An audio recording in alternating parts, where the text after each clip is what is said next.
Good. How are you? I'm doing well. I'm doing well. Sorry I missed last week. Oh, that's fine. That's fine. It looks I, like it's quite early over there. it looks what? It sounds like it's quite early over there. Yeah, I mean, relatively it's later now. I mean, it's changing the time is kind of Of crazy, course. but yeah, it was funny. I woke up, I woke up on my own. I hadn't set my alarm yet, and I was like, wait a Wow. second, there's something wrong because I actually aspired to wake up earlier. I Right. walked outside and I couldn't figure out whether I was going to be early or late. I couldn't figure that out. But the only thing I know was that the time that we met before, it was dark. And now when I walked outside, it was light. So I Right. thought I had a problem. Okay. Yeah, You're that right. was funny. You're on time. Yeah. Um, So yeah, so but how is it? How is it under the new government over there with the new with all the buzz about the election settling down? Or has it settled down? I don't know. Has it settled down? Maybe it hasn't settled down. well, I don't know what everyone's politics are. I know I was teaching for Indic a while ago, and I know it was maybe even 4 years ago when Trump was first starting up, Right. and I know that there was support, you know, from India for Trump because, well, I don't know what, but I personally am very happy that he's out. Okay. That he's exceptionally unpredictable. Right. Um, I I politically I'm pretty far left. Okay. so I'm I'm a writer finally. It's like Right. I'm my politics is politics. My real interest is human beings. Of And the way course. we are. Of Politics course. is just part of being a human being, right? No, no, Um, but absolutely. but uh, but I Biden is another, old white guy to me, Okay. but but that said, I'm very happy that Trump is out. I Okay. mean, No, it's he it's interesting. It's interesting. You should say that your interest is people because I was reading this book by Lajos Agri. You might have heard the name. It's The Art of Dramatic Writing. So in ah, that he says there for every writer, it is extremely important that you're an observer of people. yeah. Well, it's funny actually. This morning I was thinking, okay, so probably, I mean, I'm not really a political person. I mean, I'm a writer. I That means that um, I like to sit at a desk and type. That's Hmm. mainly what I like to do, right? So, Right. so I don't like crowds. I don't go Uh-huh. marching. I don't hold signs. Right. You cannot get me to, shout a cliche. You know, Yeah. I mean, it's just I can't. I mean, I'm just not. I can feel tingling in my arms when I even think about it. I mean, an eye for an eye and the whole world goes blind. I cannot say such a thing. I mean, it's Okay. just. Um, but I was actually thinking this morning. Uh-huh. Politically, I mean, it's not. I'm not politically an anarchist, but Okay. I'm philosophically an anarchist. So like, That's you interesting. probably and I know, like Indian philosophy has a lot to do with egolessness, Of course. and Absolutely. Absolutely. and my philosophy actually has a lot to do with that too. Okay. A Jewish mystic named Martin Buber sort of describes my feeling about it. He talks about the relationship between people and even things being one of I and thou, as opposed to Hmm. I and it, right? So Okay. I and it is sort of that relationship of, I have an ego, but you're a Right. thing. You're a Right. thing that's a problem that Uh-huh. I have to figure out how to negotiate. Okay. And Buber was more like, no, there's I and there's thou. It's sort of like it's a little bit like namaste, right? It's a little bit like the higher, the Mm. divinity Right. us meet, Right. and it is in all things. I mean, this is pretty. I don't know much about Hinduism, but I can sense and even in what I read from that people are Uh-huh. submitting, I sense Right. that this is very much in line with what I think.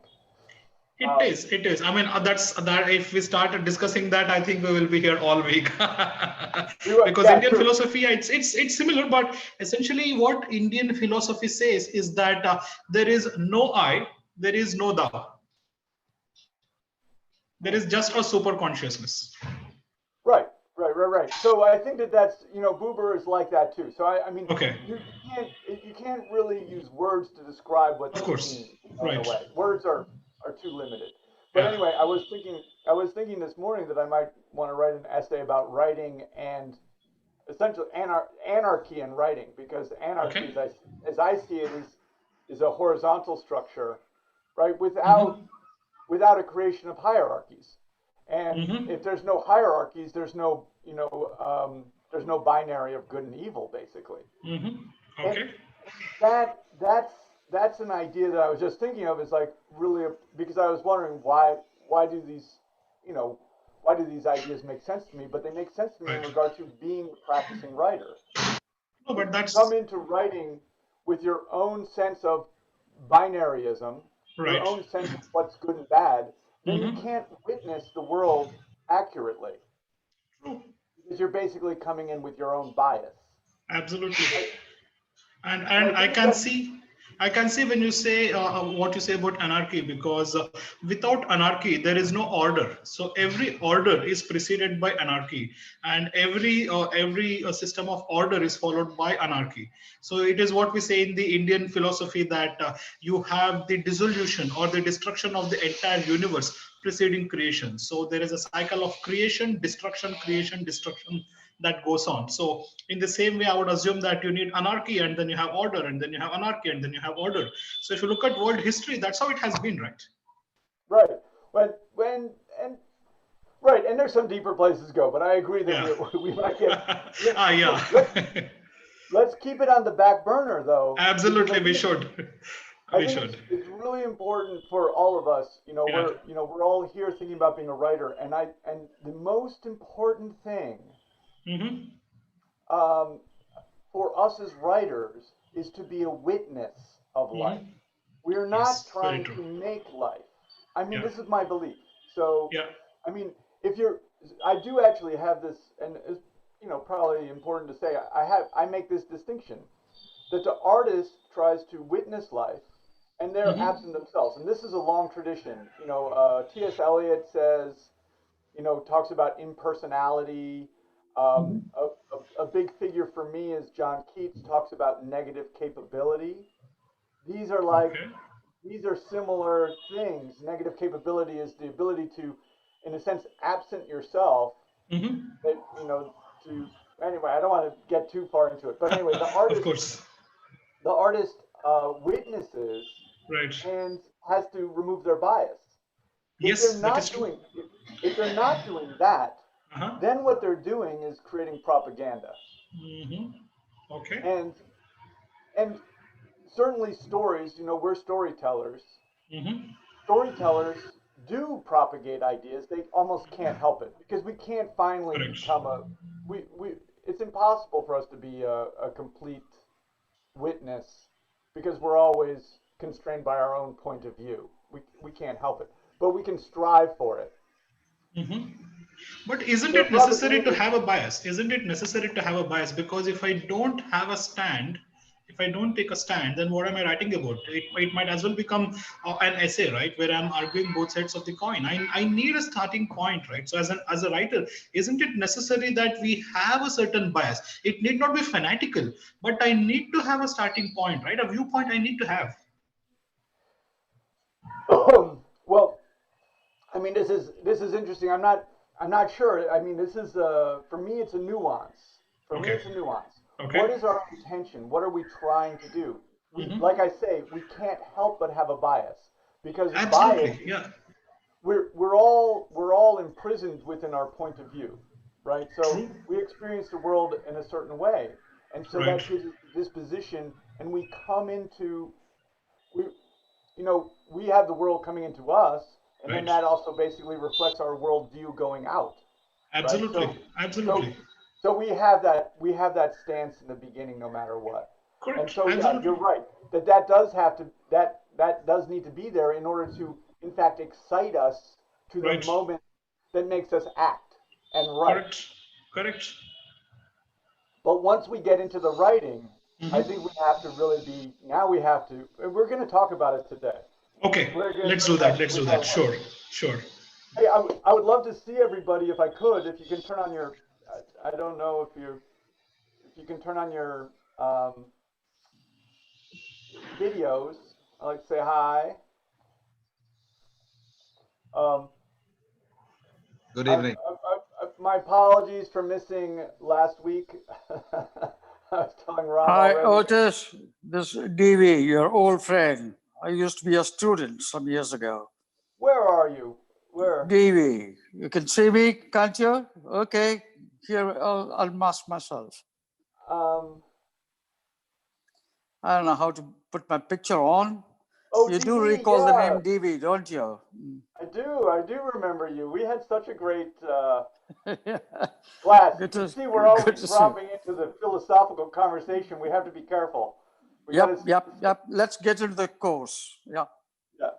We right. But, you know the so but in terms of the philosophical aspects, I think that's really trying to talk about what our intentions are as artists, because that's how I see us. We're artists that use storytelling. That's what writers are doing. Writers are using this form called the story in various ways. It can be an essay. I believe an essay is a story. I believe, obviously narrative fiction, nonfiction, even arguments of various kinds. They're all stories. And stories are kind of something that have generated out of I believe, have generated out of our evolutionary psychology. Stories are a way that human beings learn things. And stories, uh, you all know, and I also know, that human beings have evolved with stories, right? From the time of language, language was used to tell stories, right? And that is largely what it did. I mean, even in the most, I don't like the terms primitive and things like that, but even among the animals, right? They communicate to each other when there's a predator, right? They start squawking or doing whatever. It's language that's basically prefiguring events. When I see when I see the eagle, I know that the that the chicken might be taken, right? So this is a little bit what language does, and stories do this. And this is going to be sort of fundamental to what we're talking about today. I think that as we we're all capable of being such intellectuals. So we're capable of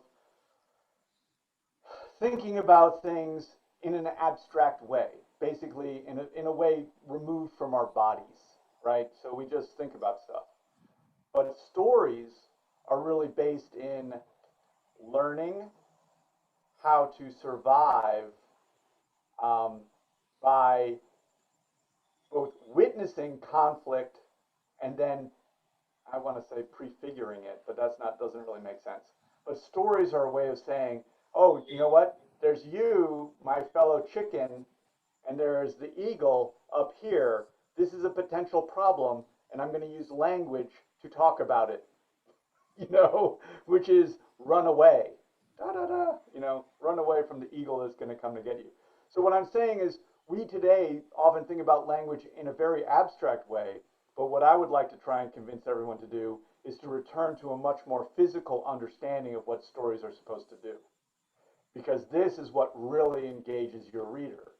We write stories to recreate conflict, difficulties in life that excite the emotion of the reader. They feel something. So we're not engaged in some kind of non physical intellectual activity. Ram and I might talk for a long period of time, I'm sure, without having, it's going to be interesting to us, we'll be intellectually excited, but we're not going to have shortness of breath, right? We're not going to have panic.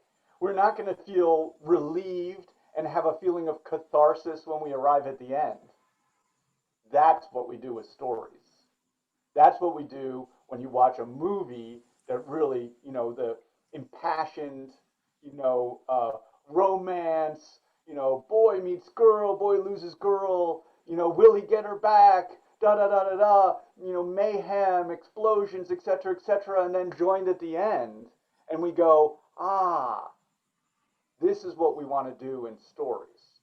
We want to make the reader feel something.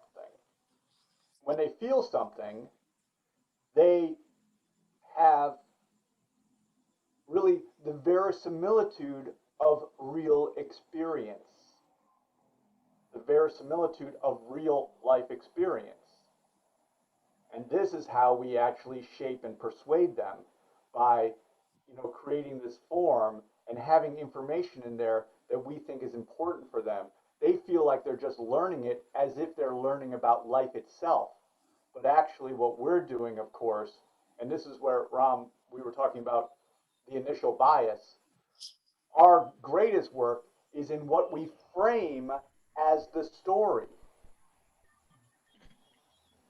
We frame the story, but then I believe, we should not try to control it with our bias. Like, oh, this is the story I'm framing, but this is the right side and this is the wrong side, and therefore I'm just going to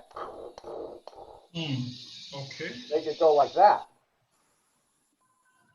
We are excited because of our worldview. We're like, this is something that I want to take on. This is a project that's important to me.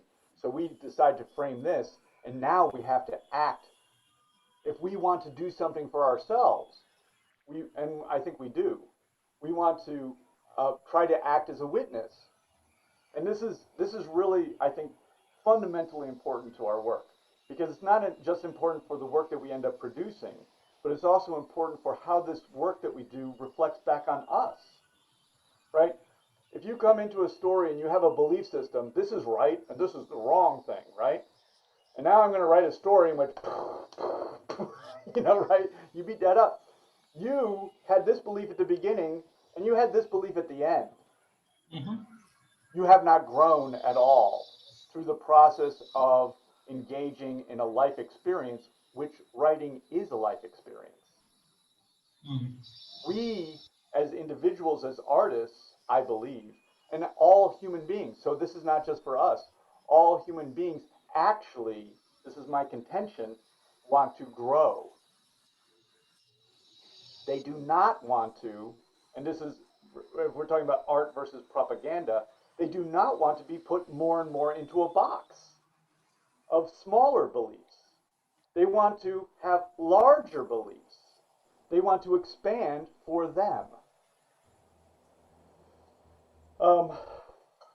So that's the main thing that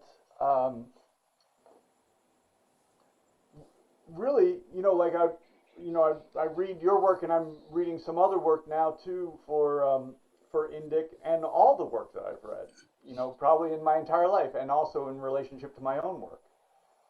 Being able to actually do this real thing, creating a conflict that is real in the beginning, framing a conflict, and then actually being able to represent that conflict as a conflict of two equal forces, not unequal forces. This is the, not this force is the right force, and you know what? In the end, it's going to beat the hell out of the wrong force, and at the end, it's going to still be the right force. No, that's not a true conflict. Because I'm going to share a screen in a second, but the two most significant questions we're going to ask of our work are this. The first one is, what is the conflict? Right? Conflict, I'm going to just say, I'm a very simple person.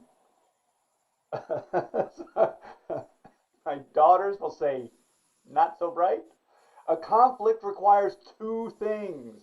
There's no conflict of one thing. Okay? There's no conflict. In fact, if this side is so right and this side is so wrong, that's not a conflict. This side's right. It's only one thing.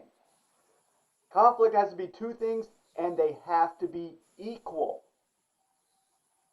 Because the most significant thing that we want our reader to feel and think as they open up our work is what is going to happen. That is the force, very simple force. I'm trying to bring everyone down from their intellectual heights from way up here down to the ground. Okay? Forget this. Talking heads, if you've read Jonathan Swift, whatever, the ones that float above everything. No, I want to bring you down here to the ground. What is going to happen between these two things? Why is the reader turning the pages? And they do, yes, they wonder who's going to win. But we have to really wonder that. Who's going to win? That's why they have to be equal, right? I joke that, I don't know if you remember Dick Cheney. He was a politician in the U.S., but I sometimes joke that no one would pay to see Mike Tyson fight Dick Cheney, right? Of course, for me, that's not true. I would actually pay to see that.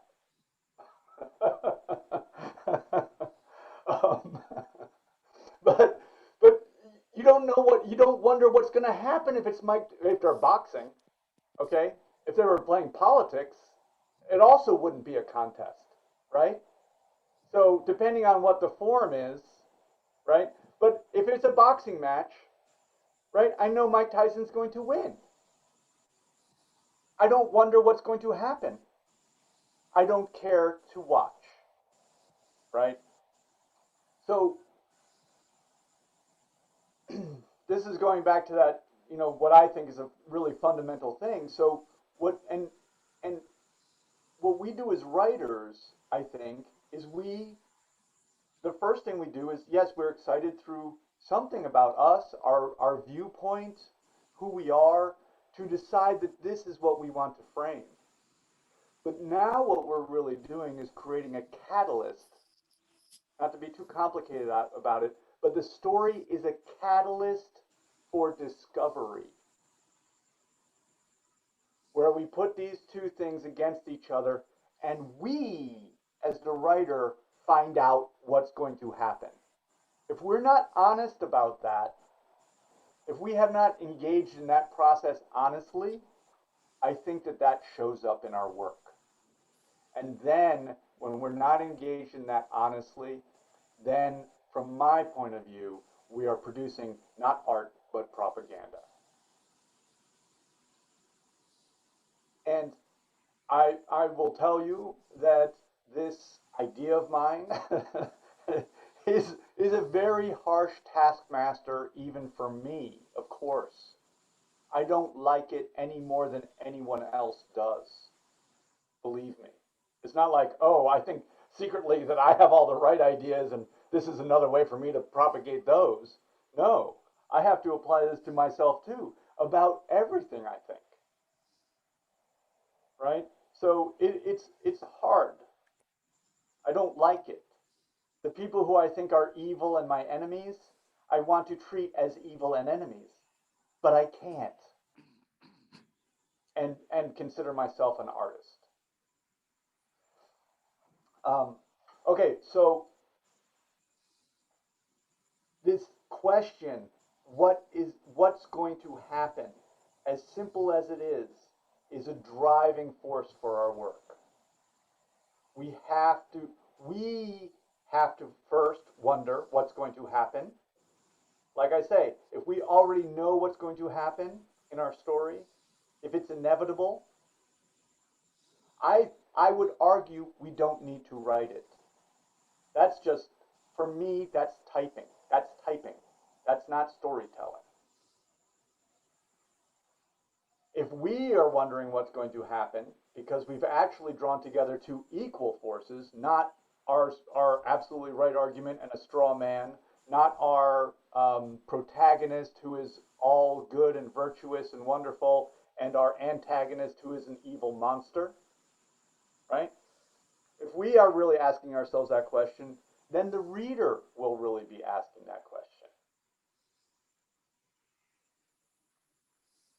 If we're not really asking that question, then I think that our reader will know that we're not really asking that question. Then I think we could very easily have readership, but in the US, the idiom is that we're preaching to the choir. People who already believe that this is right and this is wrong, well, okay, great. And now I have someone who's confirming that for me. That's again on the side of propaganda. They're being reconfirmed in their views, and their viewpoint is becoming more, in fact, more imprisoning, right? They're just getting more and more of the same view. They're becoming more imprisoned in that view. I don't believe that that's what people finally. So this is my bias. I don't think that that's what people finally want. I think they want to be expanded. So we're really trying to communicate, as I've said before, with people who don't hold our personal view. And the way we do that is we look at a story as a witness as objectively as we can. We are going to fail in this, but it's an aspiration for us, right? We're human, right? We're human, we're fallible, we have a point of view. We will fail in this aspiration, but we try our best. That is artistic integrity from my point of view. And we can't ask more from ourselves, but we have to really push ourselves. And this is the big struggle of our work for us personally, and what makes writing hard. So put it on your computer screen. What's going to happen? And your ability. I've said this to many of my classes. Your ability as a writer is going to be determined by your ability to be in a state of doubt about what is going to occur. We do not like this as human beings. This is Keats's negative capability, to be able to hold two contradictory truths. That's a little bit what we're trying to do. The protagonistic force and the antagonistic force are contradictory points of view, and we have to somehow suspend judgment on them and say, perhaps they're both right. There isn't a right and wrong. There's two rights.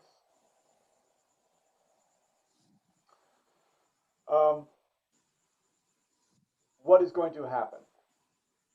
Number two, why do I care? That's the second biggest question of our work. For us, we can say, okay, again, this goes just like the work is a discovery process. People will say a story is a discovery process, or as I say, it's a catalyst. It's a discovery process. It's first a discovery process, and it should be a discovery process for us. Second, as an artifact, it's really the story, the produced story is an artifact of our discovery process. The reader gets to participate in that without doing the hard work of it. And so that they have a discovery too. The second question is, why do I care? And Ram, this is getting back to what we were talking about in the beginning, this bias, right? Our own worldview. What is it? Why did we frame this thing? What's the biggest issue in that? Why did we grab onto that as our subject? Why are we giving over our precious life, which it is precious, right, to look at this frame? Why is it important to us? That is going to be translated then too, if we thoroughly, really examine that. then that is also the thing that's going to make the reader care about it. So that's what I'm saying. There's the first level of what's going to happen. We wonder about it as artists. The reader and audience will wonder about it. They turn the page to find out what's going to happen. It's the same reason that we're writing it. We're writing it to find out what's going to happen. Not to, beat a dead horse, as they say, but if we already know what's going to happen, then there's no reason for us to write it, right? We write it to find out, right? And the reader reads to find out. We have to also discover why we care about this conflict, this framed conflict. And then the reader was also going to be, they're going to be illumined by that also personally. So we actually, you see what we're saying, on one hand, we're saying that the artist, the writer, and the reader and the audience are the same. This is also very important. Can you repeat that? Could you repeat that? Yeah, that the writer and the reader are the same. Wow. They want the same things, and they respond to the same things. This is another thing that's going to be difficult and uncomfortable. It certainly is for me, who spent a lifetime, seeking out an education and feeling like maybe I've arrived someplace where I can tell people stuff. We don't get to tell people stuff because we think that we're smarter than them. Everybody, it's a very difficult awakening to realize that everyone thinks that they're the smartest person, right? And they think that you're wrong. I can, I'm telling you, I can go down the street right now and find someone that I can say, hey, I have a PhD and I have an MFA and I went to Stanford, and they're still going to just slap me down and say you're an idiot. So no one thinks that no one here thinks that other people are better than them. Everyone thinks of themselves as equal. So we don't get to come down and say, again, it doesn't, but it also doesn't work. This is not what we're doing. We don't get to say, I know what's right, and let me tell you what's right. If we're going to be artists and writers that are going to write something that really elevates, we do it with this other process, where we actually engage in a discovery process that's honest, and then we basically reproduce that in the work, right?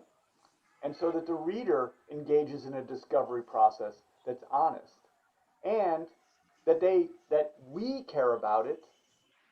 We're not doing it. I mean, this gets into some big stuff for me. We're not doing it for money. We're not mercenaries who are working for somebody. We're doing it because we are human beings who want to have an expansive experience of life. And we want to discover, it's our natural curiosity. Why does this matter to me? These two things, these two ideas that I've talked about in general bring us to two questions that you can ask at the beginning of your work. Okay, so let me tell you what the two questions are. The two questions are, what is the external conflict?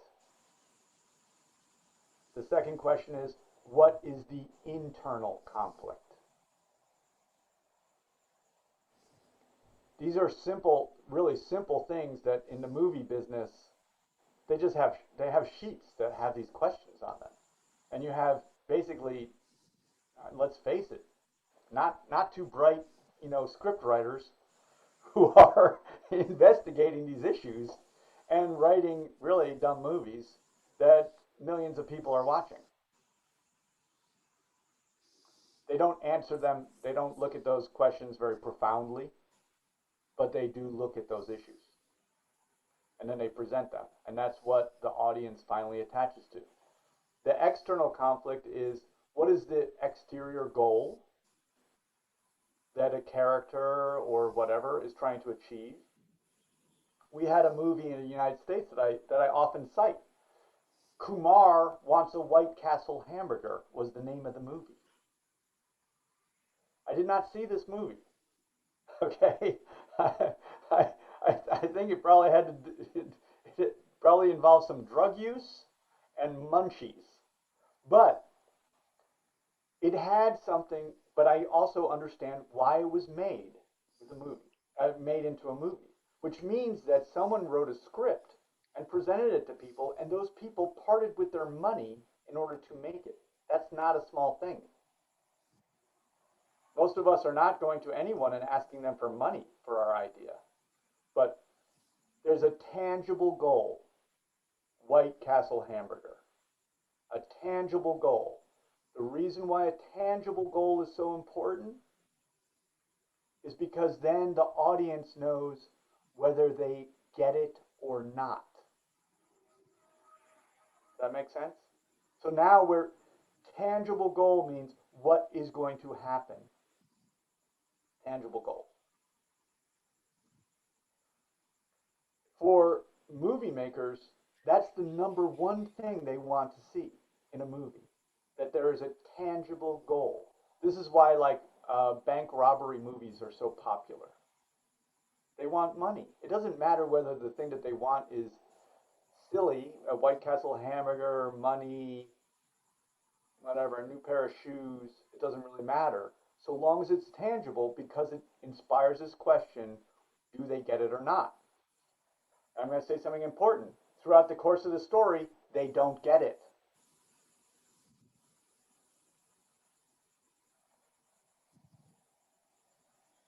The internal conflict is, so the external conflict is what does the character want? The internal conflict is what do they need?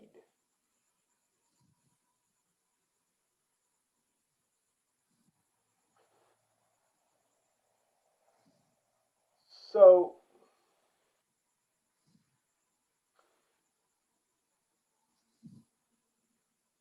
some of my big advice, the advice that I try to take on myself, it took me such a long time to even learn this, because I was essentially an intellectual. I was an egomaniac. I thought I was so smart, and I thought that I had a lot of right things to tell everyone,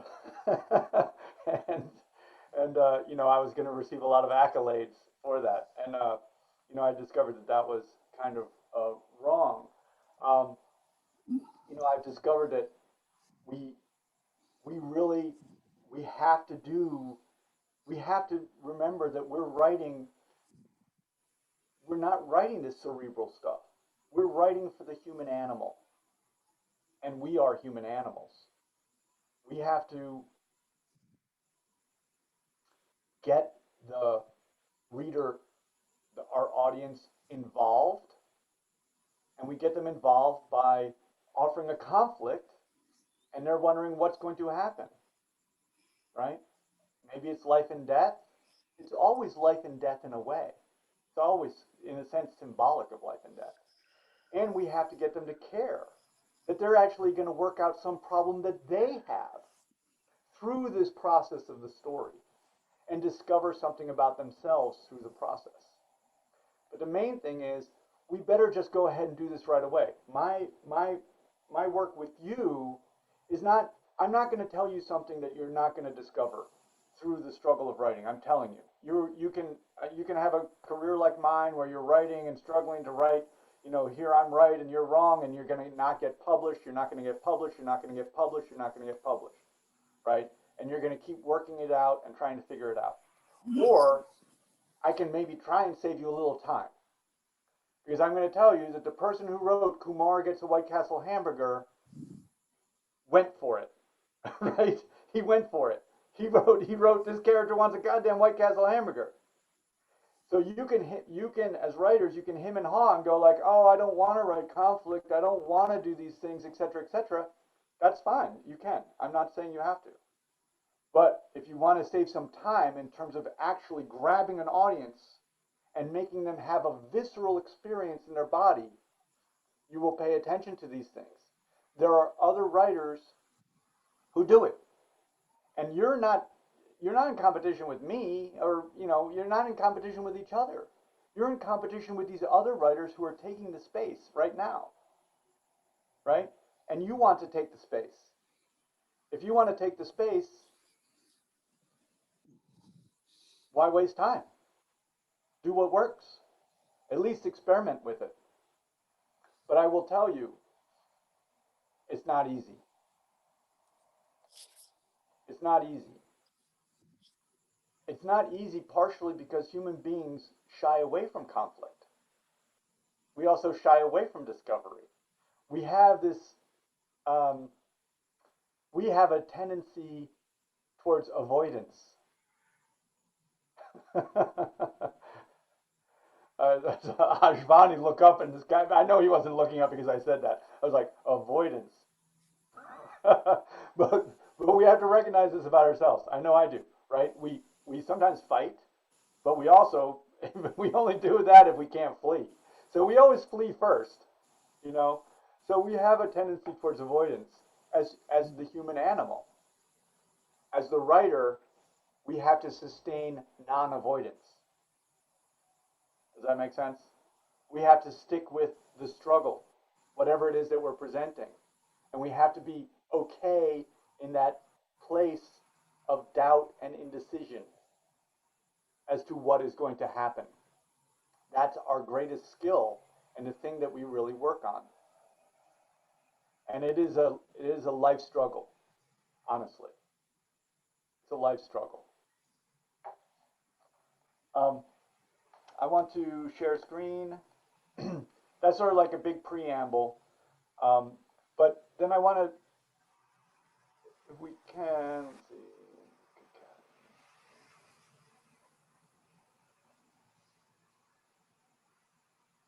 Wait, what happened there? Stopped, okay. I think I shared the wrong screen, sorry.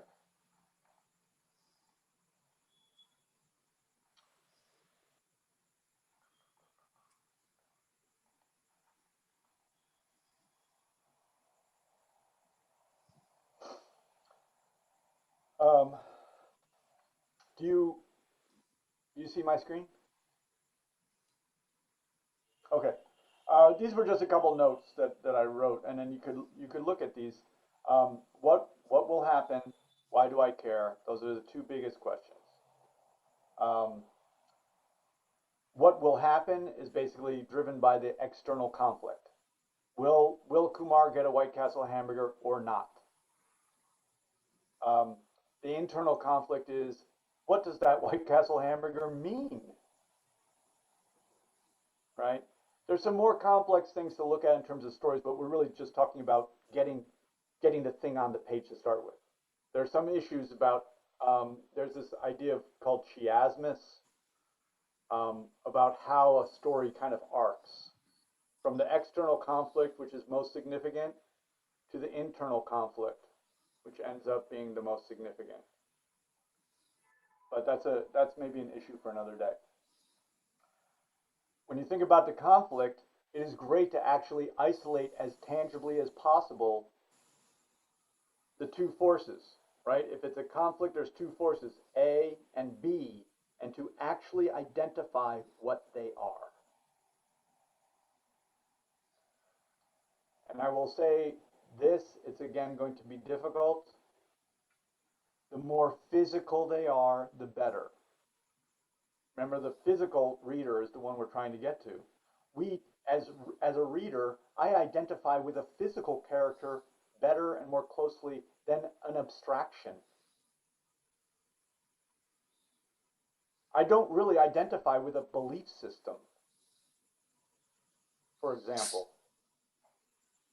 But I identify with the boy walked down to the river with his fishing pole. He put a worm on the hook and threw it in. I identify with that boy. A physical person. So the more physical it can be, the better. The same with the antagonistic force. I can go on about this stuff, too long. So, we have time. We have time. So, but identify the A and the B as best you can, And then, why do I care? What is the internal conflict? What is the thing of great significance, of really life significance that's going to be worked out through this story? You know, I often think about Bonnie and Clyde, and think about Bonnie as the principal character. She went off and robbed banks. But why was she robbing banks? Right? Why did Kumar want the White Castle hamburger? What was it that he gets out of that, or hoping to get? And then when he gets the White Castle hamburger, what has he realized that he failed to get? Right? This is the big question. What did Bonnie wanted that money, but at a certain point she had all the money. Why did she have to go rob another bank? So what was she really looking for?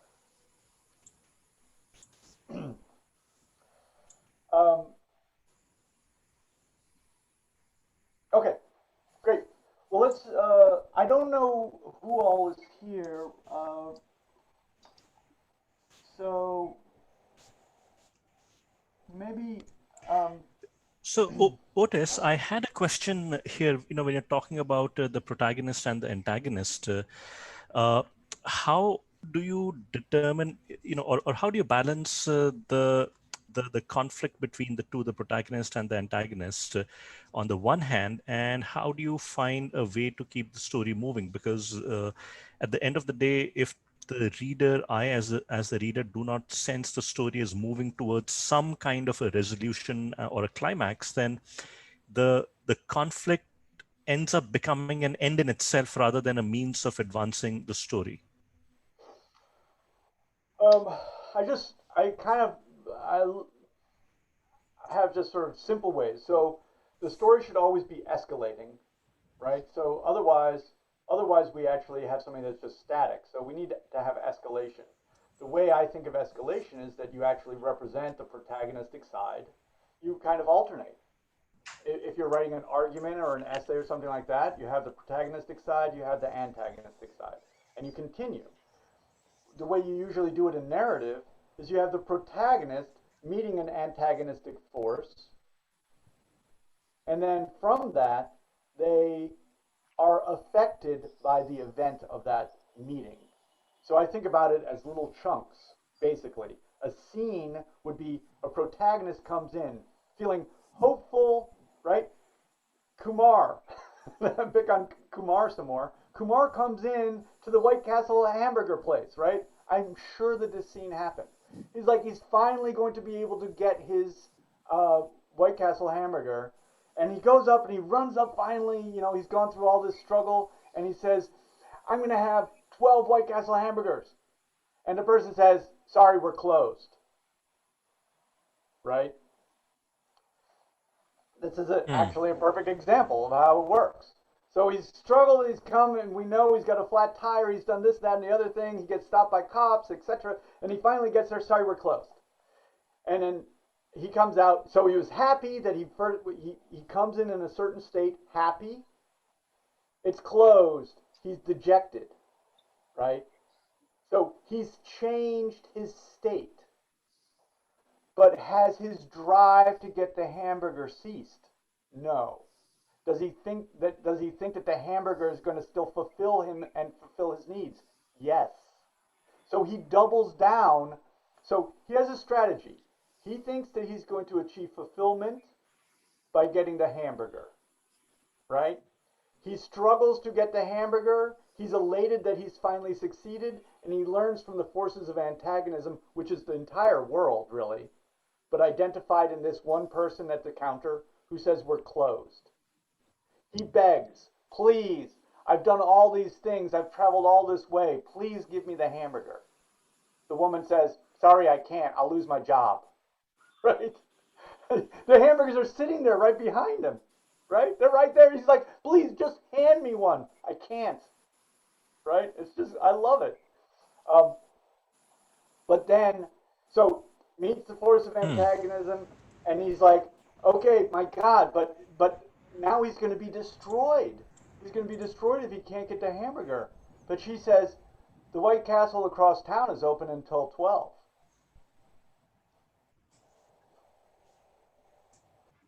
Okay. Now the character goes Hmm. again, right? Um, so like, okay, so this is an example that I sometimes give. Like, I'll tell you the story. The other day, I lost my wallet. I thought I left it at the restaurant, and I went there, and they gave it to me.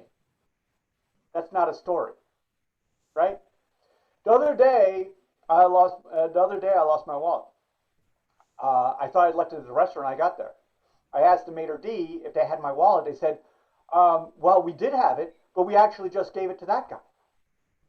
He goes, right. So now a story is about your expectations not being fulfilled, and we stick with that along the line, and it gets worse and worse. So the trajectory of story goes this way in terms of that, in terms of the external struggle. It becomes more difficult. The One of the great examples of this form, and that's been written about, and I'm not sure if I have. Um,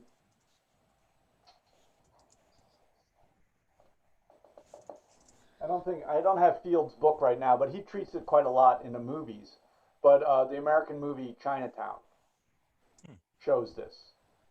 So if you want to see an example of this, an obvious example, you have um, you have Jack Bittis, the detective. He starts out here. He's dressed in a white suit. He's slick. He's sharp, right? He has an expensive whiskey, but he gives the less expensive whiskey to the guy who's just found out his wife is cheating on him. Watch, just watch the way he can deal with everything, right? He's slick, he's Jack Nicholson. In walks the dame, right? Throws everything. So there's the antagonistic force. In walks the dame. Jack Bittis doesn't care about anything.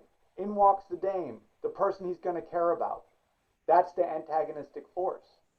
Now you watch Jack Bittis, and he, if you remember that movie, he gets beat up. He gets his nose sliced open.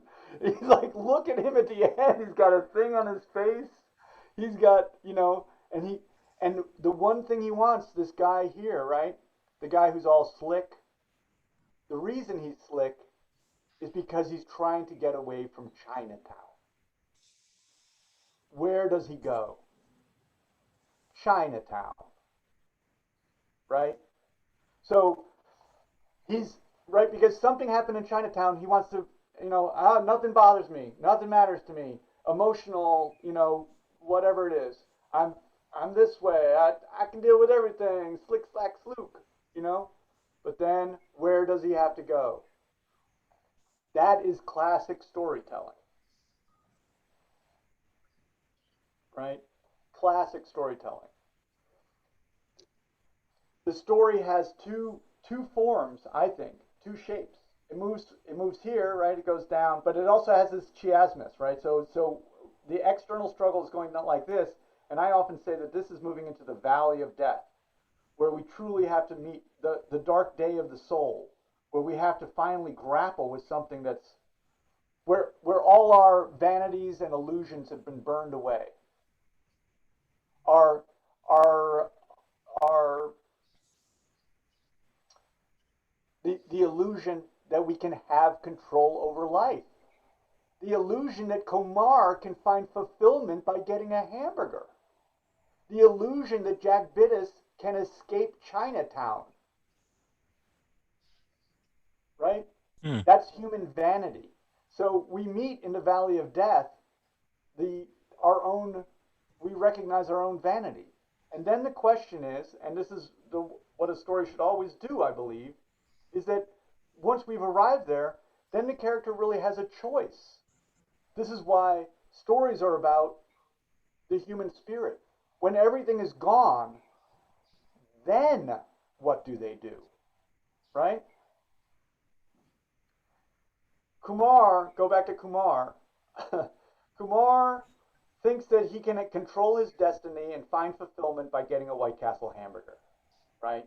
All along the way. And it gets worse and worse and worse. And just like Jack Bittis, he probably gets his nose cut. He probably gets beat up.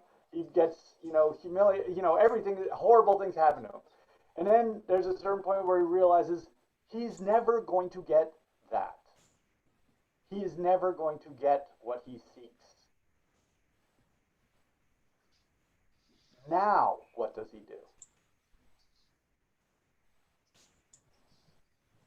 I think that's a hell of a story. That to me, I mean, it is, you know, some say it's the universal story. They're not a bunch of different stories. And some people will be like, well, there's 7 kinds of stories. I think there's one kind of story. There's one kind of story that takes the character, Ram and I were talking about this already, who has an ego and feels like they're going to control their destiny and shape their own existence. And then they recognize that that's not ever going to be possible. And then what? I have goosebumps. I will read that story every single day because it's relevant to my existence. It mirrors my existence. I also struggle to control my life and destiny, and I'm also faced with the antagonistic force that is never going to be possible. The universal story.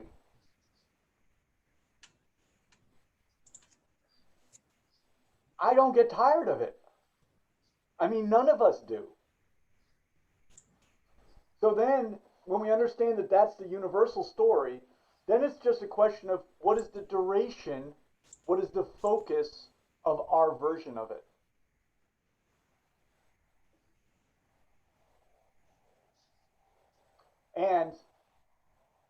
And then really the next question is really how well can we do it? Right? And I don't mean being smart. How well can we do it by being a witness to the reality that this is what's going on in our lives, you know, in the universal sense. We might pick the instance. It might be White Castle hamburger. It might be I think it's Faye Dunaway in Chinatown. It might be Faye Dunaway. You know, it might be, you know, whatever the illusion that the character has. It doesn't really matter. We pick that, right? We frame that. But we speak to this larger what the human struggle. The other thing that I think is so great is that this idea of an external struggle and an internal struggle also represents the human struggle. Because each of us know that we strive and want something. We strive and want something, and we seek this, whatever it is going to be, peace, fulfillment, you know, things that are probably not going to be here. We're going to go to a cave, you know, in Tibet, or we're going to get a hamburger, whatever it is that we're going to do. And we have this internal struggle, right? We have this interiority. So we have this sense of self, and we have this sense of outside world. This is another universal issue for us.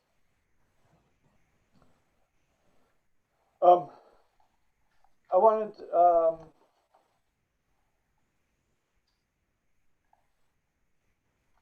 I know, I'm sorry, your tag just says 21 bamboo, and I know you wrote your name, but I need to jot that down. But anyway, I was wondering if you could talk a little bit, you brought a poem in the other day, and I thought maybe you could just talk a little bit about it, because I think that what I like about what you're doing with your work, you're obviously, you're a professional, and so you're writing a play and you're grappling with the issues of the character on the stage.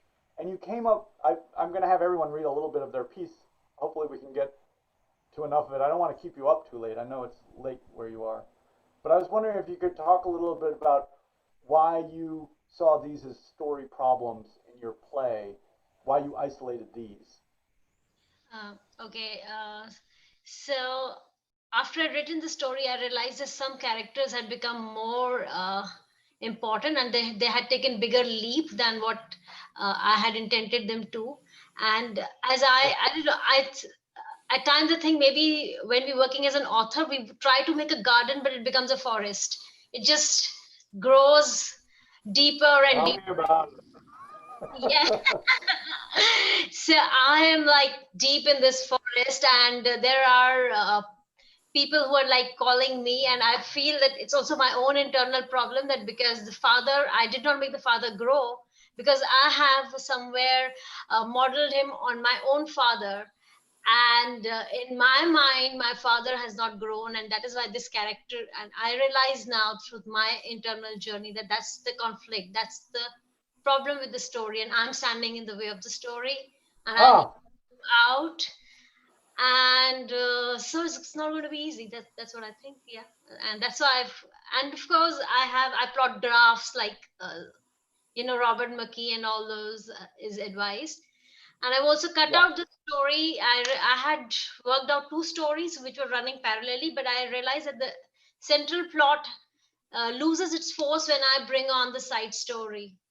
The attention goes away, and there's just moments which are gripping up perhaps going away. So maybe I need to merge the two stories somehow, or involve the other characters in the central plot. So I'm kind of, yeah. So So I'm, yeah. I was gonna say I really, so to me, I love the problems that you're having. This is what we're doing it for. Like, I mean, forgive me if I'm interpreting wrongly or even interpreting, but like a little bit, it sounds like you're saying that you had the father on the page. This is what I think we have to deal with when we're dealing with narrative. Characters are miracles. I keep saying that. That doesn't mean they're good. That doesn't mean they're good. It means that they're miracles. And if we can really get them on the page, we really have something. Human beings, we care so much about other human beings. We interact with other human beings. We might be really scared of a tiger, but we really don't see a tiger very much. The biggest animal that we see day to day are other human beings. Very, very important to us. If we can get those human beings on the page, we have a lot. A little bit what you seem to be saying is you put your dad on the page in the play as you saw him. Yeah. But you're sort of realizing that actually you have to do something better than that. You have to actually put him on the page, not your vision of him on the page. And now we're dealing, that is great. That is, I mean, you're so right that it's so hard, and I'm totally with you about the garden. I actually have a project right now, the garden and the forest. Oh my God, I can't even deal with it. Um, but I think that this is a little bit where writing leads us because we keep having to push ourselves to what's even truer than what I'm doing. And and your father too, like that's when we talk about that arc where they have nothing, then they have a choice. We have a kind of responsibility. I feel we must bring our protagonist to that place where they're not actually just compelled by their own, they're not just compelled anymore. That's all gone. And then we, like I say, sometimes we don't have to like our characters, but we have to love them, which means that we have to really witness them and put them on the page and understand their humanity. Their humanity, the humanity of my antagonist is not different than my humanity. So I have to grapple with that as a writer. Right. I think you're right that the father needs his chance. Right. And I also really loved what you said about becoming involved with maybe some side plots because you did not want to focus on that. Right. You know, the character who's more important with you to you. And this goes along with this thing that we do as writers. We avoid the conflict. Like we both are trying to look at it, but we also don't want to because we're human beings. It's hard to do it. So, and I found this with everyone I've taught, and I found it in my own work continuously that we we contain these two drives. We want to work this out, but we kind of want to work it out on our terms. And when it doesn't work out on our terms, then we want to turn away. Uh, or we want to resolve issues before they're really resolved. We don't want to take them to the full extent. But I think it really sounds great. It sounds like you're dealing with, the right things. Yeah. So I had one question, which was like, I have this very bad habit of rewriting because I know when you submit to an agent, you just have that one chance. So I try to make it as sharp as I can. But in the process of rewriting, uh, that enthusiasm begins to wane and you somehow just drift away from where you had started. Uh, I don't know how to deal with that. Uh,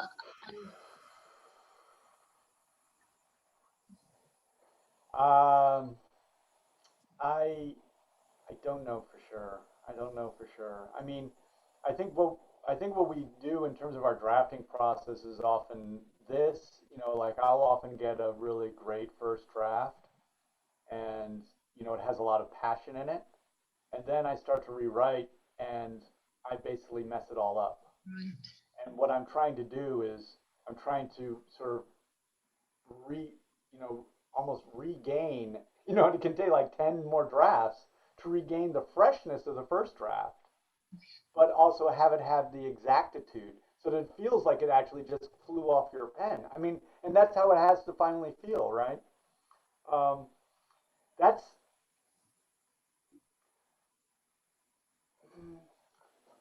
maybe the way to say it is that there's that there's that passion that brings us the first draft. Mm. And then there's really a lot of careful application of our skill and our craft from Right. that point onward. And that's its own thing. Sort of like sometimes I think of like our art is like we the first draft is like we've gone and we've grabbed the clay and we've thrown it on the table. That's awesome. Now we have some clay on the table to work with. But the work is much different. And the grabbing of the clay is much different than now sculpting it, whatever we're going to do with it afterwards. Um, it's very hard. Right. That's what I'm dealing with. Just a few hard things. Yeah. But I really admire your problem. And one way to think about it and to think about your characters is sort of like what I said before, the beginning of like, we all approach our work with this, with this ego. It's our experience and we know what's right and what's wrong. We know who's good and who's bad, et cetera, et cetera. But when we start to realize, and we also think of, well, that's something that we're going to finally just give the reader. But the more we start getting into character and realizing that we're these human beings, and we're all just as passionate, and and we're all actually dealing with even that same struggle, feeling that we're right, etc., etc. And I think about the father character who I love in this story, um, and and who has the most challenge because he's the most recalcitrant, probably. He's the one who's, you know, going back to the propaganda, he's put the same story on himself over and over again about what he's supposed to do and what's supposed to happen and what his role is, et cetera, and the order of all things. And that's being challenged, right? But I think of that scene where he takes a pot, right, in the story now, and he throws it and he breaks it. So when that occurred, when I read that in the play at first, right, my it's almost just like comedy. Right. It's almost just like a farce. Right. But the place to go, and you don't have to do all of it, right? Because you're writing a play. I mean, you have to be able to know it, but you have to be able to put the words and the actions on the on the page so that the actor can truly embody it, right? The actor's going to say, "What's motivating me to do this?" Right? That's the cliche actor talk. It's very important for all of our work. The actor takes some of the responsibility for that, and they really try to seek it out.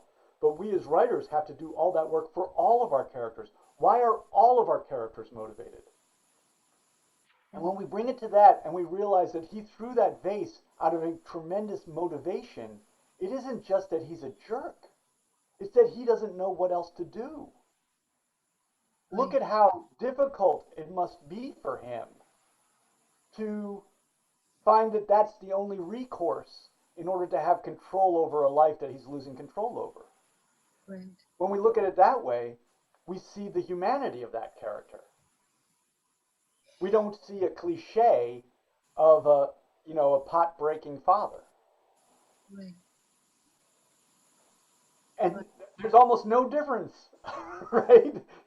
As the artist, as the writer of that, there might be almost no difference between those two. But you know that character, right?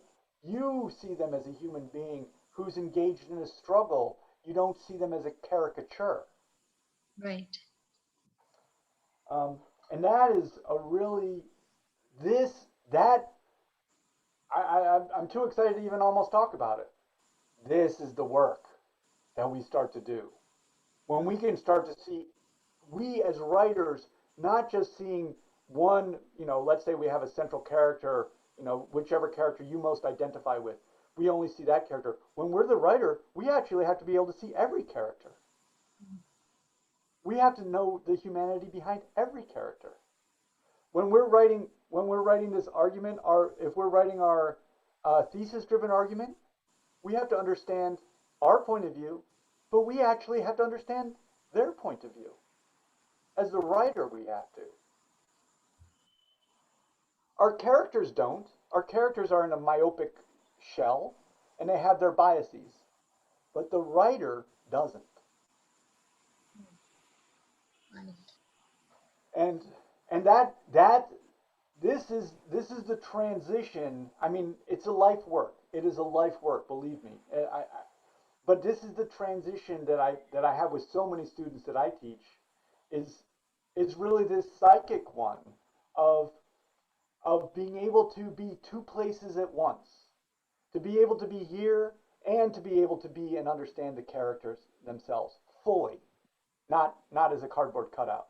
And then to be able to do that with all the characters, to be able to do both of those things, that's the skill of the writer. Right. It's I think it sounds like the work is really doing well. I think you're still discovering it a little bit. Yeah. So so you're not really at that rewriting. You're not even at that rewriting period. You're actually still in the discovery period. Yeah. I'll start it when I know my answers, when I know where the characters. I'm beginning to understand that the father will be the lead character because he's so forceful, and he's the one who has the most compelling problem. So. And the most to lose. Yes, and most to lose, right? So yeah, so that's what I'm planning to do. But I'm going to give it time, and I want to do it more organically rather than just rush into it. Yeah, I love that. I love that conversation about it. And I mean, I wouldn't have realized that at first, but I think it really is true. He has the most to lose because, so when you look at this, when you look at all your illusions being burned away, you go into the valley of death, right? The dark day of the soul. Look at all the illusions. The father is how old? You just whatever amount of years, 60 years, etc. Right? He has 60 years of illusion to lose. I mean, this is for I just think. I mean, it's obviously the daughter's story, but for the daughter to be able to realize that would be a tremendous insight about life. I mean, because when we're younger, we don't realize that, right? About people who are older, we only see them as this authoritarian, but to be able to realize they have so much to lose. It's beautiful. I think it's beautiful. Oh, okay, thanks. That helps me go on. And one more problem that I face is again my own problem, which is that I'm very I have this something which goes wit, right? So Neil Simon kind of thing. So all the characters start getting witty, and then I fear maybe they'll sound the same. So that that can be a danger. Actually, just because the whole point of a joke is to build on it. It has to go. as you say, with antagonist and protagonist, even with a joke, A says something and the B says something which is wittier, and then the A comes up with something which is spins it off to another dimension. So Yeah, well, I think I think there's a truth in life that people, you're doing plays, which it's actually really helpful because it makes it more obvious. Anyone who's writing narrative is doing the same thing. We have characters that are both human beings, but they're also human beings who fulfill roles. You'll notice this when you have a cast of characters, as we do in any narrative work, as we do in movies, as we do anywhere. The the more important thing than having them all be witty, there's a danger in having characters sounding the same. What we want actually is we want to have different voices because it's through different voices and contrast that we're actually able to experience something. That's fundamental to my feeling about all our stories. We're always developing contrasts. And I point this out to my daughters. They get so annoyed by me commenting on stuff. But I just will say, notice how this person has a unique voice, right? And and this is part of our responsibility. We actually, whether we feel that it's true to life or not, we still have to do it, right? It's one of my arguments to like, sometimes I have this argument. I'm like, well, this character is kind of a stereotype, and they're like, well, people are stereotypes, and I don't believe that. I don't think anyone is a stereotype to themselves. They're a human being. They don't see themselves as a stereotype. To you, they're a stereotype. So,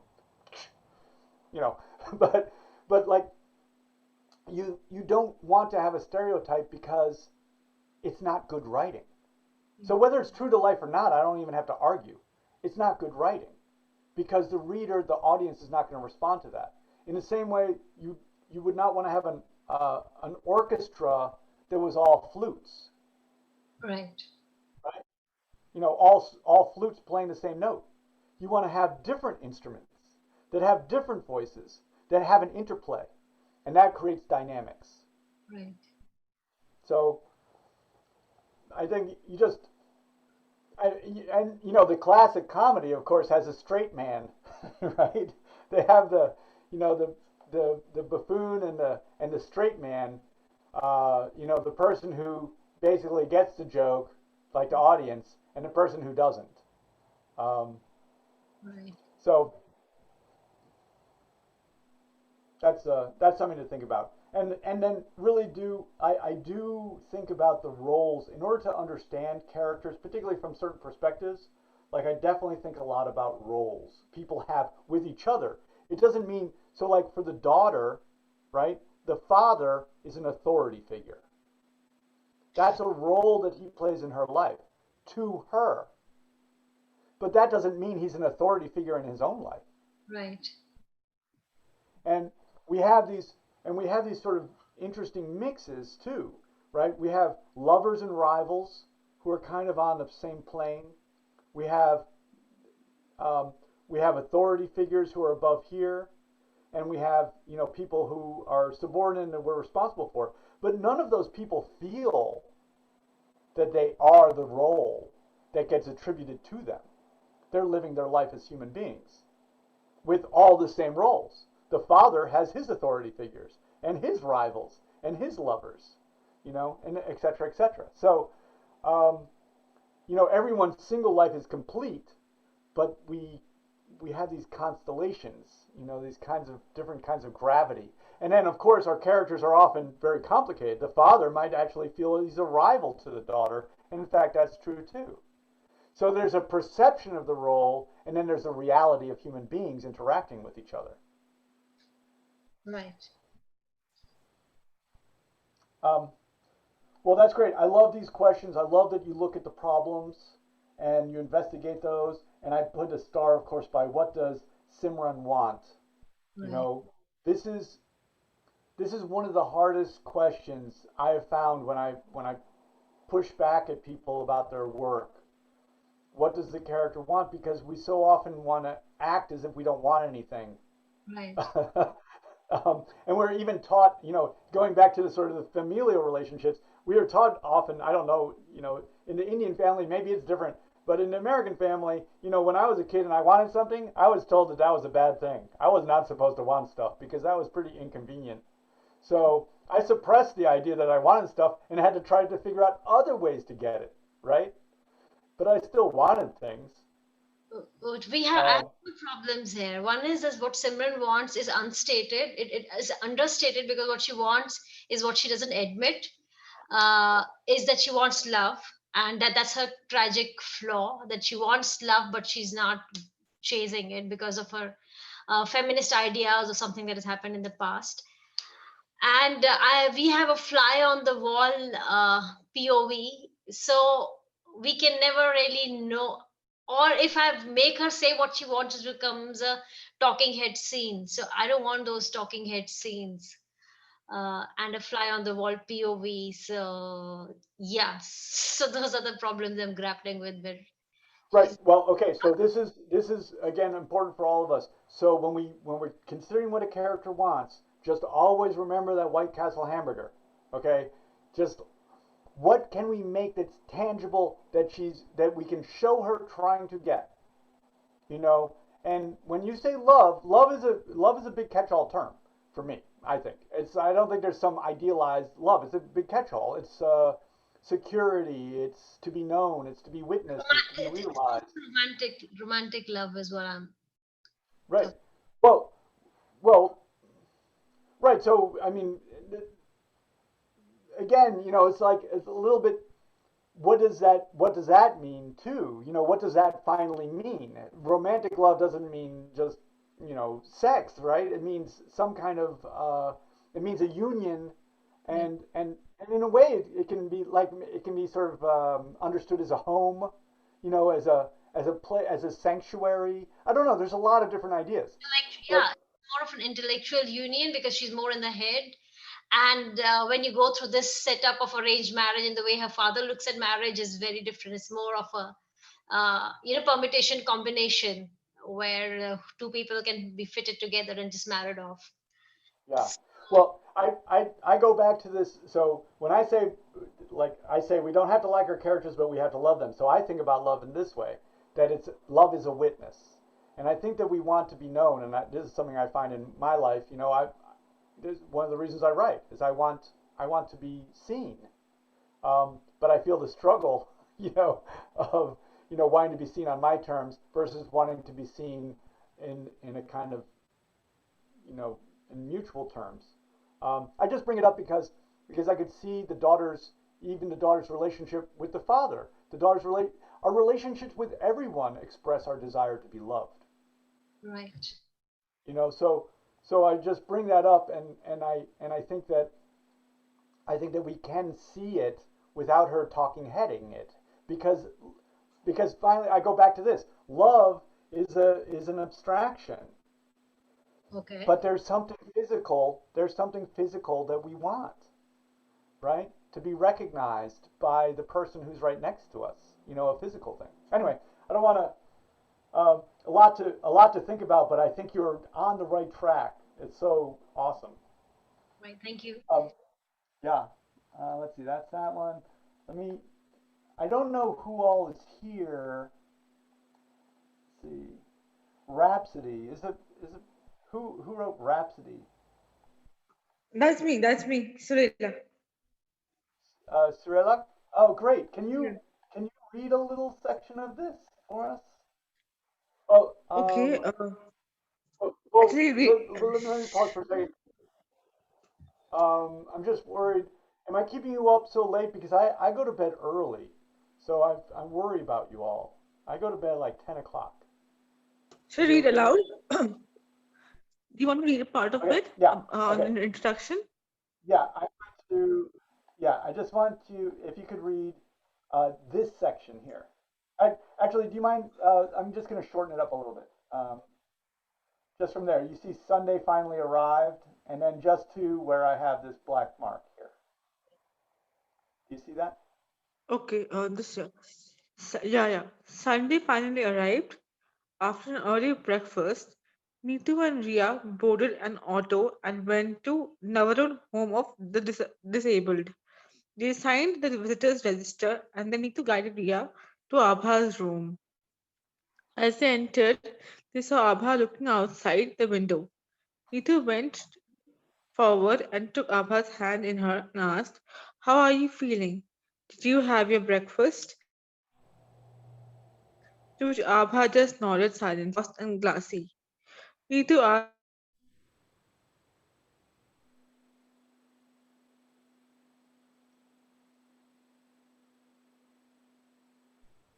Did Sir Sorella, did you? I think I've I lost the think we have audio. lost audio. blankly. Neetu again asked, "So what are you thinking, Abha?" Abha replied, her eyes watering up again. "Sometimes I think of my parents. I love them so much. Please take me to my parents. I don't want to stay here at all."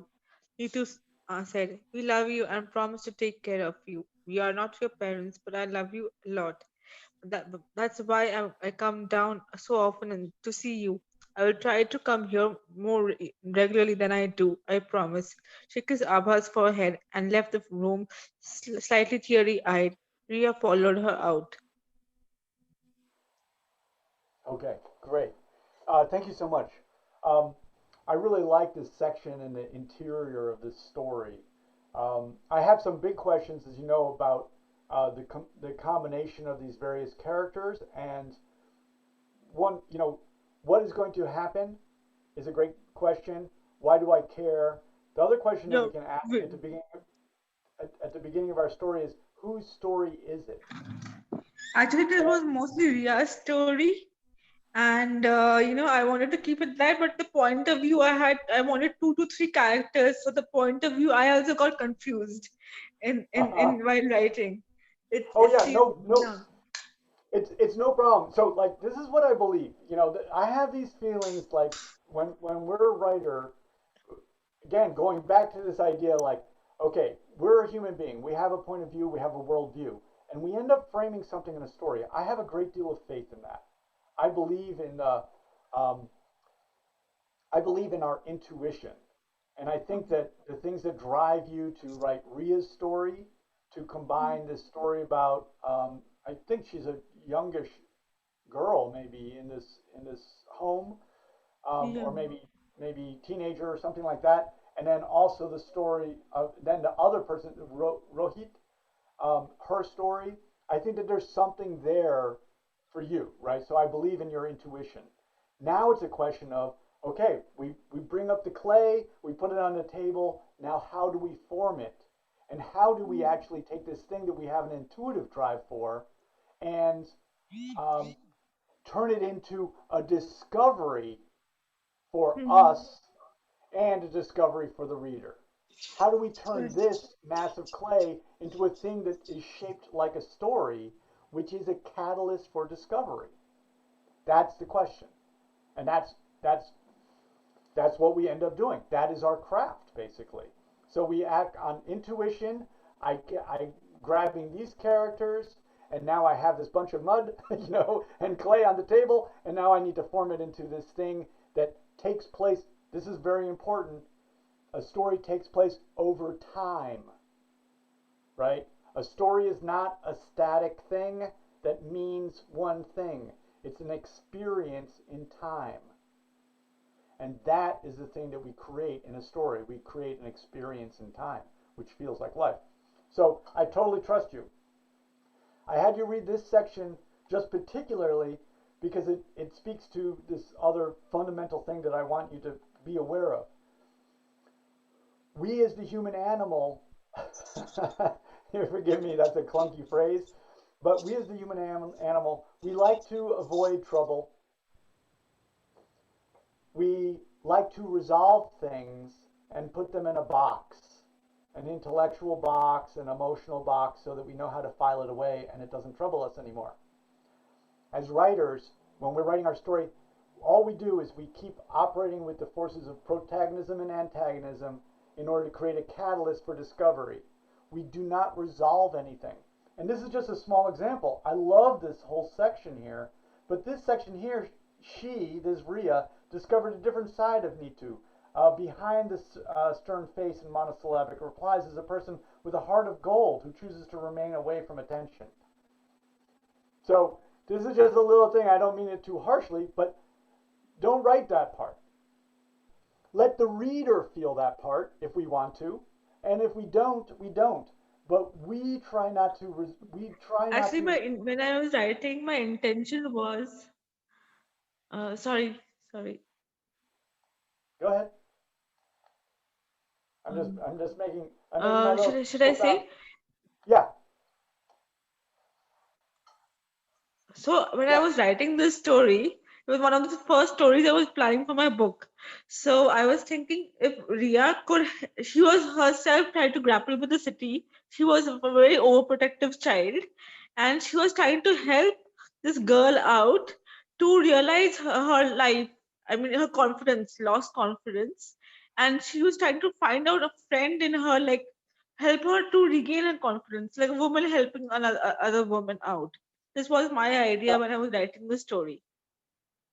Yeah. Well, that's all fine. It's So, all works. I'm just talking about. I'm just really saying something very micro oriented here about this idea of us as writers. okay, We what we want to do is we want to just write a series of events basically. The protagonist has an event with an right, antagonist, they come out. They have an event with they go into the next event, they have a situation with the antagonistic force, they come out. It's basically a series like that. We right, don't need to deal with the meaning of things. We don't want to make pronouncements. We don't want to make pronouncements from the narrator's point of view about what things mean because that's the role okay, of the reader. The reader comes to conclusions. The reader thinks things based on the events that we provide. So we want them to be right, engaged in what's going on. We do not want to tell them what to think. And so it's there's the one of the maxims in writing is this: show, and we can write this down too. Show, don't tell. Okay? So, and actually, if you want to say that even better, you would say don't tell, show. So I right, believe that here you basically are already showing this, but when you tell us, what happens is when the narrator, when the writer comes in and tells the reader things, that's as if, to me, the way I take it is like, what does the writer think I'm stupid? Does the writer think I can't determine things for myself based on these experiences? Why do they think I'm so dumb? I know that's not, I know that's just a chip on my shoulder because, whatever, I have a chip on my shoulder. But I think it creates this distance between, remember I said the writer and the audience, they're the okay, same. And we want to create this merger between the two of them. We don't want to have this place where we suddenly say, oh, I'm a writer and I'm going to tell you what to think. right. We just want to merge these two experiences so that we go together like this through the story and then we come to the point of significance that we are in some degree leading, but we're also discovering. That's a weird thing that we'll get to. But I really like this story and I like these characters very much. And Thank you I so like this. much. I think are they in Mumbai? I, is that right? Yeah, but I didn't get you. Can you come again Oh, I once was more? asking if they were in Mumbai. They are going, yeah, they're going to bond at the end. Yes. Okay. I love that environment, and I would really encourage you to get more of that environment on the page, Okay. so that the reader can see it. Not everyone knows what Mumbai looks like. I don't. I've never Okay. been there, and I'm just going to tell you Even that no, one I of the mean, I have not. I tried to imagine the thing out, through I found out the train stations nearby and stuff, and tried to yeah. put it accordingly. But actually, I have a question on the point of view in the story. There are two people side by side. Whom do you think should I put first? Because I thought them to put them in an equal status actually. Ria helping Neetu out. So I wanted to do like that. Whom do you think should be the point of view here? Well, so going back to the idea, like we so what's the external conflict? What's going to happen? What are the forces? That's the individual experience. Kumar wants a White Castle hamburger. I don't want a White Castle hamburger, but I want things, and I try to get them. So does Kumar. So it's a specific thing that he wants. The internal struggle, however, the desire for control over life, the desire for enlightenment, whatever it might be, love, sanctuary, whatever those feelings, that's a universal thing. I, as a reader, need to identify, I best identify with a single character in that. And um, the way I try and figure out, so I would not have dual characters myself just because it makes it harder. Because now I actually I have to have the reader identify with Ria, but then I have to have her, then I have to have the, then I have to take the reader from Ria and then put the the reader into Netu, and identify with Netu. It's hard work, and it also isn't really like life.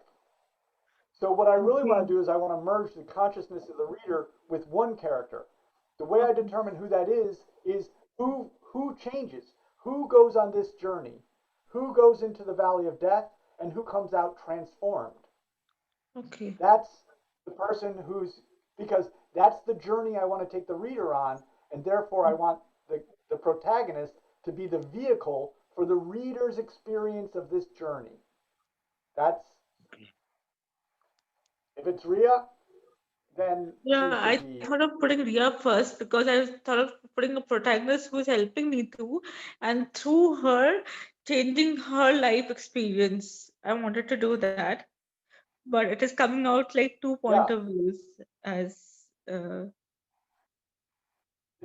Right, and the issue is, now Nitu ends up having a relationship at the end, and I'm sort of like, am I supposed to care about that? You know, I think we do want to make our decisions. okay. We're trying to merge that reader with a usually a character, and unless you have some, greater skills than I do, I would keep it simple. Let's just merge them with this character. Um, Okay. for now, for now. There Sure. are, in genre fiction, things like that, people switch points of view a lot, and that's because in genre fiction, from my Okay. point of view, genre fiction, the plot is more important than the characterization. Okay. In literary fiction, the character arc is the main thing. So, Okay.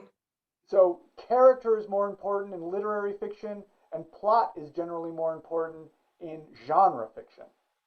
Okay. But can you put a balance between these two and put it into one place? Is it possible? Or does that happen? Um, well, The plot and the character, like we mentioned in these distinctions, can we put a balance and put it in one story? this is, I mean, obviously, writers are always trying to challenge themselves with things. I mean, do we want to challenge ourselves, or do we want to? So there's a phrase, we have a choice. We can either go broad or we can go deep. Okay. So that plot orientation might be broad, and when you're broad, it's kind of superficial. Okay. Deep might be, a character, James Joyce Ulysses, perhaps. I have not read it, but some people have. Maybe that's a deep investigation of character. And maybe if that's the broad and this is the deep, maybe there is some place in the middle. Okay. The reader. Some things are determined by reader preference, right? But also some things are, we teach the reader how to read the work. I read Girl with a Dragon Tattoo. Yes, yes. I enjoyed it. Yeah, it was But very nice. did I think I was going to learn something about myself and my character through reading it? No. Did I feel like it was a good thing to read while my kids were playing at the playground? Yes. Could I pick it up anywhere and just read it? Yes. So it's just different. Do what Okay. you feel passionately about. That's the thing. Okay. Let's And I had another question before I move on. Actually, when I was thinking about this story, I thought this will be the first story of my book. But so happened that, as I was progressing to other stories, I realized I had a few real life stories Do you think that telling real life stories, I have to stick, I can fictionalize real life stories or just keep it as it is? How would you suggest should I progress with that? Well, there's. I mean, I write. Sometimes when we fictionalize real life stories, we think of them as autobiographical fiction. The degree in which we're always, not to get philosophical about it, but we're always writing from our experience. So do we change the names of things? Do we change the places? Do we, what does it mean to fictionalize things? We're always going to be writing our vision. We always want to see. But as writers, I think what we want to do is we want to say, what is the conflict? Who are the characters? Am I writing a narrative? It's more important to decide whether you're going to write a narrative with characters or whether you're going to write a thesis. And Okay. whether you're going to write an idea book where the ideas are dominant and physical details come to support those ideas, or whether you're writing character-driven work where the physical characters are the most important issue and ideas are something that usually exist off the page. Um, it's up to you what drives you. I would just experiment. The great thing to do is develop characters, try try to identify the conflict, try to identify the protagonist and the antagonist. The rest of it doesn't matter as much, I don't think. Okay. Stories are stories. Um, Oh, you know, thank you so much. Thank you so one much. of one of the answers might be like, in your real life, do you feel like you're grappling? Probably if you're writing about your real life, you are going to be going deep. And you have to find this universal and very crucial story arc in your own life and really examine it. And I think that can be really useful. Um, Mhm. if that's something that you want to pursue, that can be really great. Anyway, um, Uh, Otis, I let was me. wanted to do a I'll quick definitely try time that check. out. Yeah, yeah, good idea. Um, okay, so let me just go. Can I just go quick? I only have a couple of works this week, and that was that one. So let's see. This is. Um, did someone? Let's see whose work this is.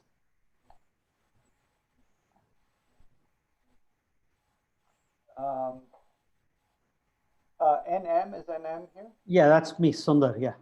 Oh, Sunday. Yeah. Thanks. Hi. I enjoyed this piece. I was wondering. Let's see. Maybe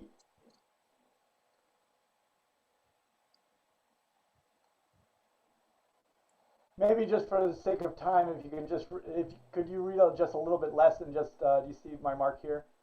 Okay. Um, So from yeah. from Turn that off. from Oh, unbelievable downwards, or yeah. Just that paragraph. And actually, maybe if you could just read that one line of dialogue, Rajan. I'm okay, sorry. Yeah. okay, okay.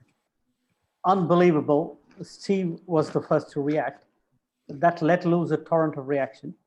Mary Walters seemed to watch it with an air of detachment. Nothing escaped her. She knew that the cameras were recording every facial tick, yet she didn't think it fair to stop the reaction. She wasn't worried about the case. How would Rajan handle his 15 minutes? What if it was more than 15 minutes? She had no doubt that this was George Bull's way of selling more memberships and books and tapes and gain a boost in his standing among the millions of evangelical Christians. She turned her attention to Rajan. Rajan, I'm sorry. Daisy seemed concerned about the effect on Rajan. She turned to Mary Walters. Okay. Great. Um, yeah. I'm Sundar. I'm curious. Given our conversation, what do you think that this piece might might benefit from? Like, what would be some ways that you might grapple with developing this work? So, can I just give a wee bit of context first? Sure. Yeah. Yeah. Absolutely. Yes. So, this is Rajan is the protagonist, and he, in the midst of a TV interview or an interview for a TV show, the journalists there discover that he and they are going to get sued for a show that they did previously. And so what's just passed is the press conference announcement by the plaintiffs that they're going to sue everybody from Rajan to the publisher to the Rajan's an author to the journalists who've done a show about him with the antagonist who's a television preacher. So that's the context. So they're all in the studio, and the lawyer, which is Mary Walters, has been asked to come in to watch the press conference with the journalists and the protagonist. So Daisy is a love interest that is hinted at, but she's also a character on the show, in the book. So that's the overall. And Steve is a friend, is the publisher really, and a friend. Is it based on something that's true? No. It feels very true. It's somewhat satirical in the way the media works and how people get famous and lose fame. So that's more the intent here. So I guess in that specific paragraph, I saw your comments, and as soon as you as soon as I saw your comments, I realized it was true. Is that there are too many characters in one little piece. So if somebody's following the plot closely, it's not so much of an issue. But I know in many cases people come back to it after a while, and it can be confusing. So that part definitely. Yeah, go ahead. In this piece, there's a lot of attention basically paid to the antagonistic force. Yes. To me, and Rajan, I'm just assuming is the protagonistic force. Yes. In a lot of ways, but he's not really showing up on the page, and because he doesn't show up on the page, I also can't identify with him. Right. The protagonist. So the protagonist and antagonist are the equal forces in the conflict, right? Yes. So they're equal. They can be equally right in whatever. But basically, the audience identifies with the protagonist. That's the thing that distinguishes the protagonist. So we do have to create that space for the reader to kind of attach to their struggle. It's not only here I do have a sense of what's going to happen for sure, but what I don't have is why do I care? Because I also don't know who I'm supposed to care about. Okay. And I don't know what finally the larger struggle is, right? What's the internal struggle? So this is kind of an opportunity to apply some of the things I've talked about. Yes. I get the external struggle. Yes. There's, George Bull and, the evangelicals and all of that. They're trying to advance basically their book sales or whatever by playing this political/religious argument. And then Rajan is, but I don't know him. He's not on the page enough for me to recognize him and root for him. Yes. And I don't have a sense of him as a human being. I mean, this is the big thing. I need to have a sense of him as a human being because I have to be involved not just in the external struggle. If I know him as a human being, then I have insight to his internal struggle. Then because his internal struggle actually mirrors my internal struggle. I also have internal struggle, right? I don't share. I'm not part of the media. I don't have this going on. I don't have these specifics of the external struggle going on, but I do have the internal struggle, and that's how I identify. And so we have to get that on the page. The other thing here is that it's largely abstract. So the physical reality of this world is not very much on the page, and therefore I can't really imagine it. And it's interesting that, a lot of this is in dialogue. Dialogue, just when it's on the page, is just, all dialogue is a voice. Yes. Right? It's not a physical person speaking unless I'm aware of that physical person. So there's a lot of, you're right that there's a lot of characters here, so that's hard to organize. But I also don't have, and actually I'm working with someone who's writing a scene that takes place in a TV studio, and God, it's hard. I mean, it basically is just a very hard environment. More people are more problems.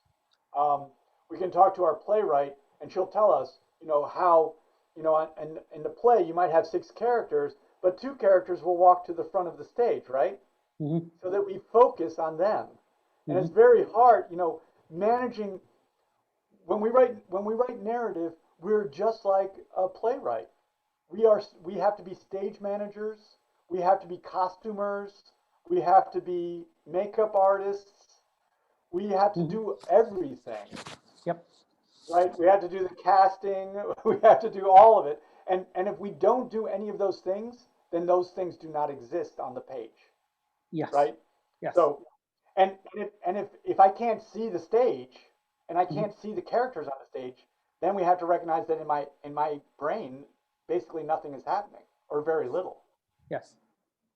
But I get it. Yeah. I love this setup though. There's a ton of energy. I love the beginning. I was involved right away. I mean, it's intellectual. It's not imaginative. So I just want to add the imaginative so that I can really go into the world. Understood. The one question is, as I said, this whole thing is a takeoff on the media part of it. So given the setting, I've got these tweets kind of spread across. And that's what that thing with the ampersands and the yellow marker. Yeah. So does that make, I mean, to me, it made sense as I was writing it, but I don't know, as a reader. Yeah, I know. This is our struggle. Well, that's great. Yes, it makes sense while we're writing it, and which is great because it means that you're really in the zone and channeling what you're putting on the page. Mm-hmm. I don't really know how to deal with stuff like that. I just go back to fundamentals. I know something about the reader. The reader, basically, remember the human animal is involved in avoidance. So this human animal, my reader, they want to avoid their world. Mm-hmm. How do they avoid their world? By going into our world. Mm-hmm. So we have to provide that world. That's going to be largely a physical reality. I would be very careful about abstractions. So, Okay. A tweet finally is another abstraction. It's not a physical thing. Mm-hmm. In the time of COVID, we might as well be as physical as possible and have characters interact with each other physically, because we can't do that. All we have left is Zoom. Yeah. So, yeah. I better hurry on. I think I only have one. Not a problem. more. Not a problem. Yeah, we can wind. I'm okay. Thank you very much. Yeah. Oh, maybe I got 2 more. Let's see. Oh no, that's this one.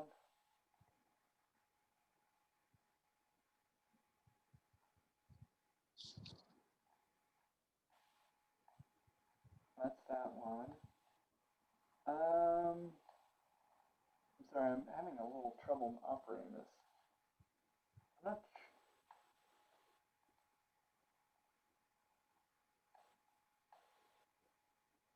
Oh, this is the one, the dream.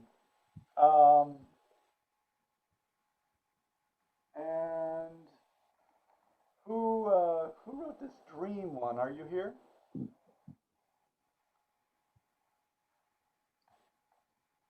I'm not, sorry, I don't have it connected to your work. Well, okay. I'm just gonna talk about this briefly without the reading. But anyway, this is a dream. So I really enjoyed the writing here. It was wild. It was hallucinogenic, like dreams can be, and it was involving. But our problems are going to be what's at stake. Okay, so the big thing about the protagonist and the antagonist in this conflict is that there's something at stake. The protagonist is at stake. I identify with this protagonist and I worry about what's going to happen. Those are the stakes. And I turn the page to find out. Right? That's the basic program. In a dream, there's only one person. Right? And it's also not even a physical reality. So it's going to be very difficult to do something with a dream from a story point of view. The writing is great. but from a story point of view, where a story is a conflict between A and B, in which the reader identifies with A, the protagonist, and wonders what's going to happen, we're not going to be able to have that. That's the not to be. I'm sorry if I'm being too curt about it. I don't mean to. You know, the writing is great. Everyone is, you know, it's material. It's things that we care about. There are things that are funny here, but the things that make me feel something, which is what we're trying to do.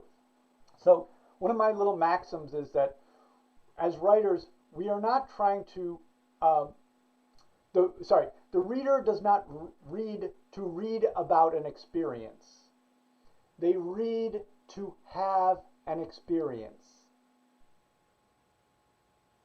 So then I get to, what is it to have an experience? To have an experience means that I have an emotional modulation over time. That's what experience is, or it feels like experience. I'm having an emotional modulation over time, meaning my body is reacting. Sometimes my heart beats fast. Sometimes I hold my breath. Sometimes I go. It's basically a series of tension and release over time in a story. So to do that, I again say I have to worry about what's going to happen. I have to be aware about whether the character gets what they want or doesn't, which they don't. Like I did not get my wallet. Kumar did not get his hamburger. Jake Gittes was not able to avoid the emotions that he felt in Chinatown, right? We don't provide that. So this is bringing our writing up from the level of, okay, we've written something, to a story. A story is a dynamic event that takes place over time that makes the reader feel things. And if we can do that, that means, well, we're going to be showered with gold. Let's face it. That's a joke. That's a joke, everybody.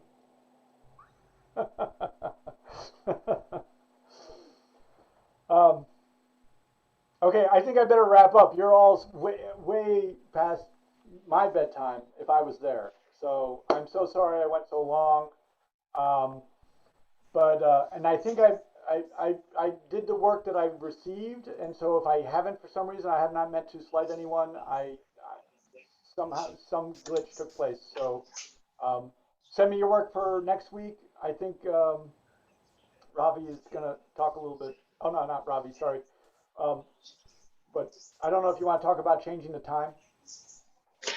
Right. No, thanks, Otis. So, for the last 3 weeks, we have been doing this on Wednesday mornings, and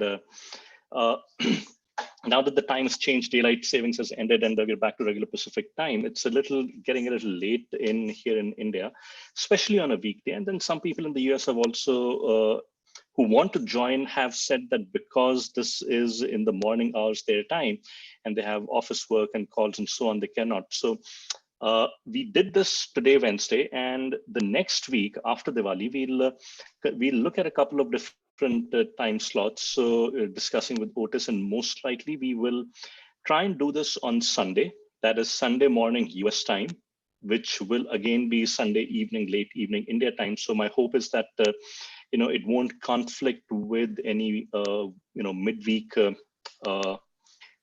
commitments